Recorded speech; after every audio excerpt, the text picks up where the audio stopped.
Brandon Allen versus Anthony Hernandez, number 2. Who's going to win this fight? Well, if we talk about who's going to win this fight, let's take a look at their latest performances, in which Brandon Allen fought Chris Curtis for a second time, in which both started out very fast until Chris Curtis wiped Brandon Allen in round 3. Oh my gosh! Gotta be careful. Oh, he hurt him. He's on skates. Chris Curtis in his. But then Brandon Allen rocked Chris Curtis in round 5. Oh, look at the hurt. Oh, it is.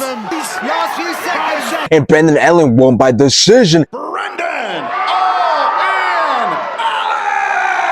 And after this, Brandon Allen wanted to fight Nasruddin Imavov, in which both for their striking, grappling, and ground game was great, but Nasruddin had way more control time and outlanded Brandon Allen, and Nasruddin Imavov won by decision.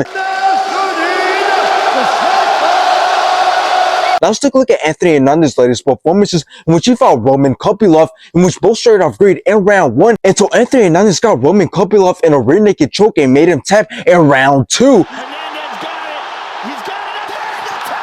After this, Anthony Hernandez went to fight Michel Pereira, in which Michel Pereira started off very fast in round 1 until Anthony Hernandez picked it up, took control of the whole entire fight with his wrestling, grappling, and ground game, put a lot of punishment on Michel Pereira and the wrestling enough, and stopped the fight in round 5. Now this fight is going to be a crazy fight because stylistically is one of the best fights, since both men have pretty good striking, but they are more known for their dangerous grappling and submission skills. So it's not going to be an easy fight for either men, or at least it shouldn't be, because if we take a look at Brandon Allen, we'll say that he's ranked number 9, and before losing to Nasruddin Imavov, he was on a 7-fight winning streak, submitting 5 of those opponents. And if you look at Anthony Hernandez, well, he's ranked number 12, and he's on a 6-fight winning streak, stopping 5 of those opponents. So both men are very dangerous, but when talking about how the fight is going to go, I believe that on the feet it's going to be a really close fight with both men going back and forth, but I do see Anthony Hernandez having more success with landing the cleaner and more significant shots, which could be a problem for Brandon Allen, since Brandon Allen has gotten rocked multiple times. But I also believe that the fight won't stay on the feet for very long. I believe that the fight will go to the ground, and from then on, that's where the real fight starts, as it's going to be really close and competitive.